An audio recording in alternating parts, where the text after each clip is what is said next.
아침 묵상에 오신 여러분들을 환영합니다. 특별히 오늘은 이번 한 주간의 시작인데요.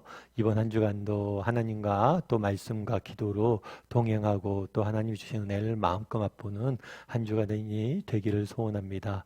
오늘은 부자와 하나님 나라라는 제목을 가지고 마가복음 10장 17절부터 31절까지 말씀을 함께 살펴보았으면 좋겠습니다. 먼저 그러면 우리 17절 말씀 같이 한번 읽도록 하겠습니다. 17절 말씀을 같이 읽도록 하겠습니다. 예수께서 길에 나가실새 한 사람이 달려와서 꿇어앉아 묻자오되 선한 선생님이여 내가 무엇을 하여야 영생을 얻으리까? 오늘 본문에 보면 예수님이 길을 가시는데 한 사람이 달려와서 뭐 했다고 그랬어요? 꿇어앉아 묻자오되 이렇게 이야기하고 있죠. 그래서 우리는 성경을 읽다 보면 이런 장면들을 많이 봅니다. 예수님께서 이렇게 가고 계시면 많은 사람들이 무릎을 꿇고 와서 그 앞에 엎드리는 모습을 보게 되죠. 그러면 왜 이 한 사람은 와서 엎드렸을까요? 보통 이렇게 하나님 앞에 나와 무릎을 꿇고 엎드리고 또 이렇게 구하는 사람들은 대부분 인간의 인생에 있어서 심각한 문제를 안고 있는 사람들이 많아요. 예를 들면 질병이나 예를 들면 자녀가 아프다거나 어떤 심각한 문제를 가지고 나와 있는 경우들이 많습니다. 그렇다면 도대체 이 사람은 무엇 때문에 어떤 문제가 있어서 나왔냐는 거예요. 근데 이 사람이 뭐라고 그래요? 선한 선생님이여 내가 무엇을 하여야 영생을 얻으리까? 굉장히 무릎을 꿇고 심각하게 하나님 앞에 엎드렸습니다. 그리고 심각하게 무엇인가 구하려고 그래요. 그래서 우리는 보통 어떤 문제가 있구나, 어려움들이 있구나 생각이 쉬운데 그렇지가 않아요. 이 사람은 뭘 구해요? 영생을 어디서 얻을 수 있냐. 영생의 문제를 구하고 있는 거죠. 다르게 말하면 이 사람은 내적인 어떤 갈증이 있었던 것 같아요. 다르게 표현하면 영적인 갈증이 있었던 것 같습니다.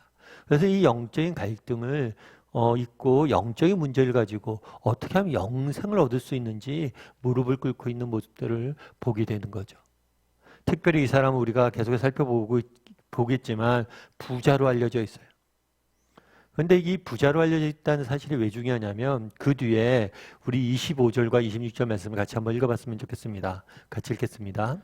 낙타가 바늘기로 나가는 것이 부자가 하나님의 나라에 들어가는 것보다 쉬우니라 하시니 제자들이 매우 놀라 서로 말하되 그런즉 누가 구원을 얻을 수 있는가 하니.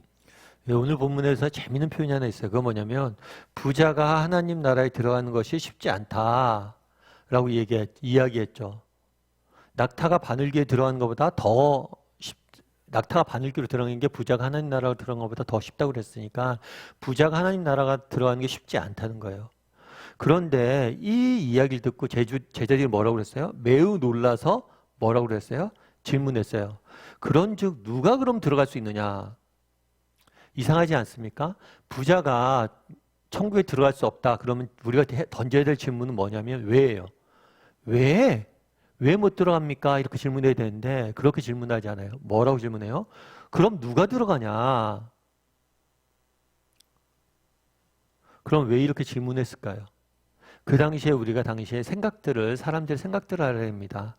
당신은 부자라고 하면 어떤 생각이 있었냐면 이 장수, 이런 부와 풍요는 하나님의 축복이고 선물이라고 봤어요.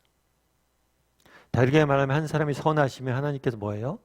이 사람을 축복하셔서 이 사람에게 부를 허락하신다는 거죠.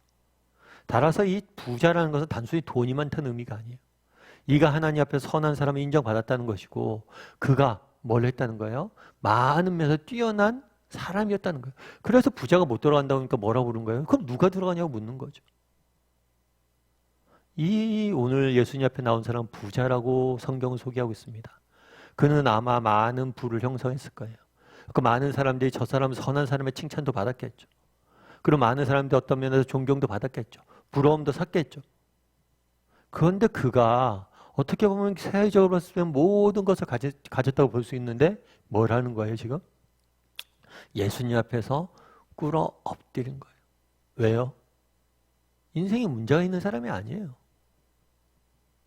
우리가 오늘 기도하는 그런 문제하고 기도하는 사람이 아니에요. 뭘 구한 거예요? 어떻게 하면 영생을 얻을 수 있냐?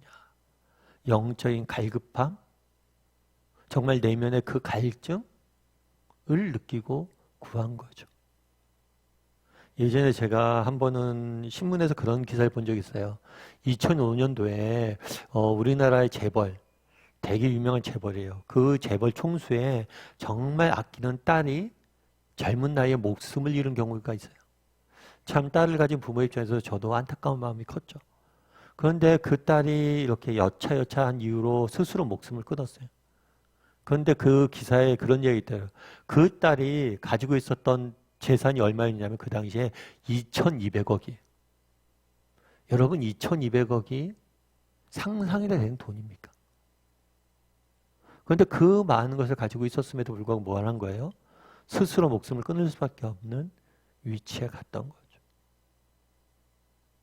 여러분 이 땅을 살면서 부, 물질 그것은 중요합니다. 그건 정말 필요해요. 그런데 그것이 우리의 인생의 문제에 궁극적인 해답을 제시해 주진 못하는 것. 오늘 본문에 보면 부자가 뭘 했다고 그랬어요? 예수님 앞에 무릎을 꿇었다고 그랬습니다. 우리는 어떨까요? 왜 그날에 예수님 앞에 무릎을 꿇었냐는 거예요. 우리는 오늘 무엇을 추구하고 살아가고 있습니까? 그것이 여러분 인생에 참된 기쁨과 만족과 평안을 주었습니까? 돌아봤으면 좋겠어요. 여러분 내가 지금 무엇을 추구하며 살아가는지, 그리고 그것이 정말 내 인생에 참된 만족과 기쁨과 평안을 주었는지. 우리 인생에 참된 기쁨과 만족과 평안은 누구에게밖에 얻을 수 없어요? 예수님에게밖에 얻을 수 없습니다. 그분에게 꿇어야 돼. 물론 사실 이런 이야기 많이 들었죠. 그래서 알죠. 그런데 잘 안 돼요. 저도 안 돼요. 그럼 어떻게 하면 좋을까요? 사실 우리 손에 무엇인가 움켜쥐고 있는데 이것을 놓기가 쉽지 않습니다. 오히려 이것을 언제 놓을 수 있어요?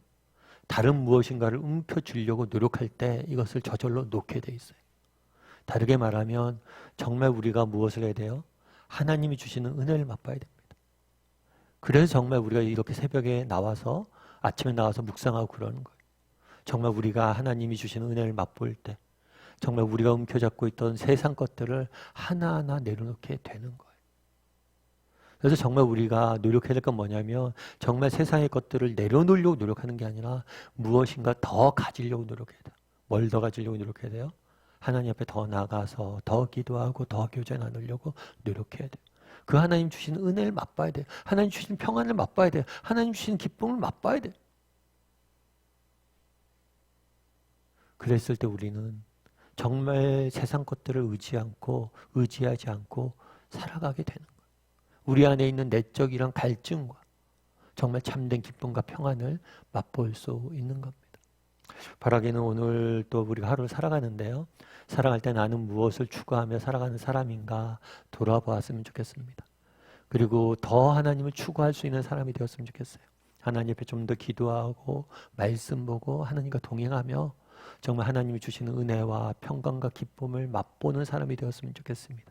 그랬을 때 정말 우리 내면에 갖고 있는 이 부자가 갖고 있어도 그 내면의 갈증을 해소되는 것을, 우리 인간 내면에 있는 그런 갈증들을 예수 그리스도 안에서 해소되는 것을 맛보게 될 것입니다.